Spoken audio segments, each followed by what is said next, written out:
17वीं सदी में जब भारत के राजा महाराजा अपने वैभवशाली महलों में शासन कर रहे थे, एक छोटी सी ब्रिटिश व्यापारिक कंपनी ने भारत की धरती पर कदम रखा। ईस्ट इंडिया कंपनी, जो शुरू में सिर्फ मसाले और रेशम खरीदने आई थी, ने धीरे धीरे पूरे भारत को अपने कब्जे में ले लिया। यह कोई जादू या सैन्य ताकत की कहानी नहीं, यह चालाकी, धोखे और रणनीति का खेल था। कैसे एक व्यापारिक कंपनी ने 200 साल तक भारत पर राज किया, आइए इस ऐतिहासिक ड्रामे में गोता लगाएं और जानें कि ईस्ट इंडिया कंपनी ने भारत को कैसे गुलाम बनाया।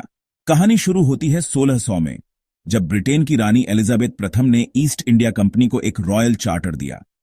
यह कंपनी व्यापार के लिए बनी थी, खासकर भारत और दक्षिण पूर्व एशिया के मसालों, रेशम और कपास के लिए। उस समय भारत मुगल साम्राज्य के चरम पर था। अकबर, जहांगीर और शाहजहां के शासन में भारत की जीडीपी दुनिया की 25% थी। भारत का कपड़ा, मसाले और रत्न यूरोप में बेशकीमती थे, लेकिन मुगल साम्राज्य और क्षेत्रीय रियासतें आपस में बंटी थीं और यही कमजोरी कंपनी ने भुनाई। 1612 में कंपनी ने सूरत में अपनी पहली फैक्ट्री स्थापित की, जब मुगल बादशाह जहांगीर ने व्यापार की इजाजत दी। शुरू में कंपनी ने मसाले, कपास और नील खरीदे। उसने छोटे छोटे किले बनाए, जैसे मद्रास 1639 और बंबई 1668, जो व्यापार और सुरक्षा के लिए थे। कंपनी की ताकत थी उसकी नौसेना। ब्रिटिश जहाजों ने समुद्र पर पुर्तगालियों और डचों को हराया, जिससे कंपनी का व्यापार बढ़ा। 1680 तक कंपनी भारत से 1.5 मिलियन पाउंड का सामान निर्यात कर रही थी। लेकिन व्यापार से साम्राज्य तक का रास्ता कैसे बना? इसका जवाब है फूट डालो और राज करो की नीति। 18वीं सदी में मुगल साम्राज्य कमजोर हो रहा था। औरंगजेब की मृत्यु 1707 के बाद मुगल शासक कमजोर पड़े और मराठा, बंगाल और मैसूर जैसे क्षेत्रीय शक्तियां उभरीं। कंपनी ने इस बिखराव का फायदा उठाया। उसने स्थानीय राजाओं को आपस में लड़वाया और खुद मध्यस्थ बनकर ताकत बढ़ाई।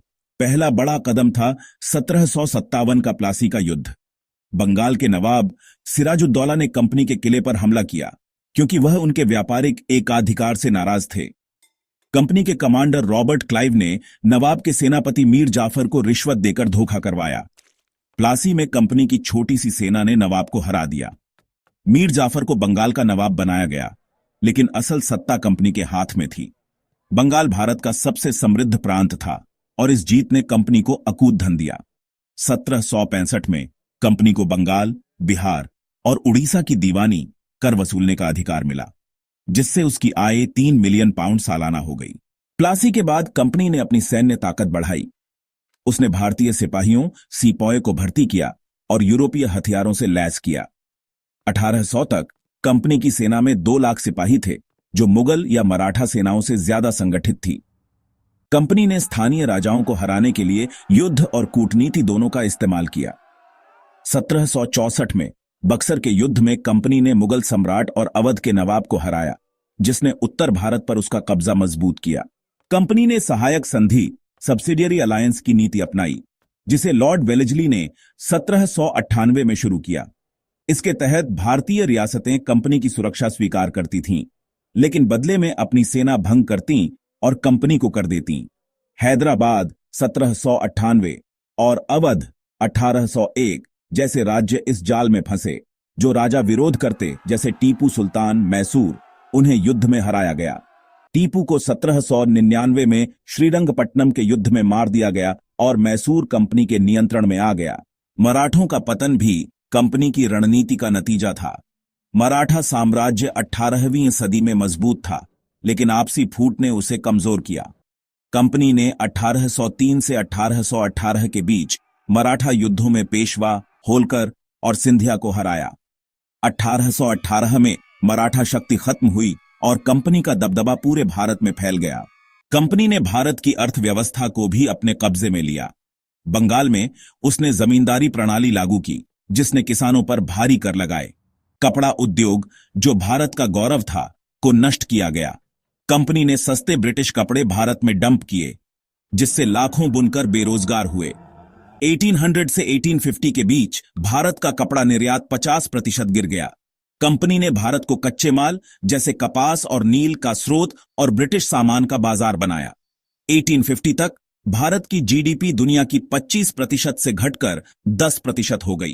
कंपनी का शासन सिर्फ सैन्य या आर्थिक नहीं था, यह सांस्कृतिक भी था। उसने अंग्रेजी शिक्षा और ईसाई मिशनरियों को बढ़ावा दिया।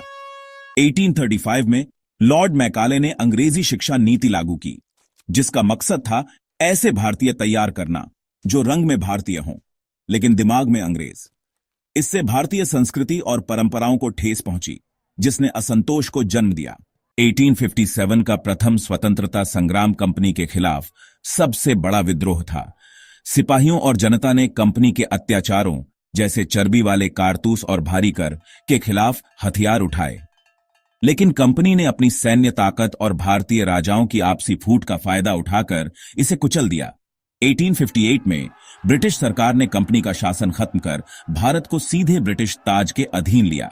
कंपनी की सफलता के पीछे कई कारण थे। पहला, उसकी सैन्य और नौसेना की ताकत। दूसरा, स्थानीय शासकों की आपसी फूट और विश्वासघात।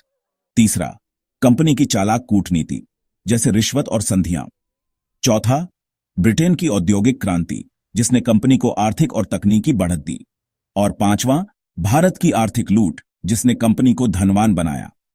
1800 तक कंपनी ब्रिटेन की जीडीपी का 10% हिस्सा थी, लेकिन कंपनी का शासन भारत के लिए विनाशकारी था। इसने भारत की अर्थव्यवस्था, संस्कृति और स्वतंत्रता को कुचला। लाखों लोग भुखमरी और अकाल में मरे, जैसे 1770 का बंगाल अकाल, जिसमें 1 करोड़ लोग मरे। कंपनी ने भारत को एक उपनिवेश बनाया, जिसका मकसद था ब्रिटेन को अमीर करना। यह कहानी सिर्फ अतीत की नहीं, यह हमें सिखाती है कि एकता और जागरूकता कितनी जरूरी है। कंपनी ने भारत को बांटकर जीता, लेकिन 1857 और बाद में 1947 की आजादी ने दिखाया कि एकजुट भारत अजेय है। क्या हम आज भी उन गलतियों से सीख रहे हैं या इतिहास फिर से दोहराया जाएगा?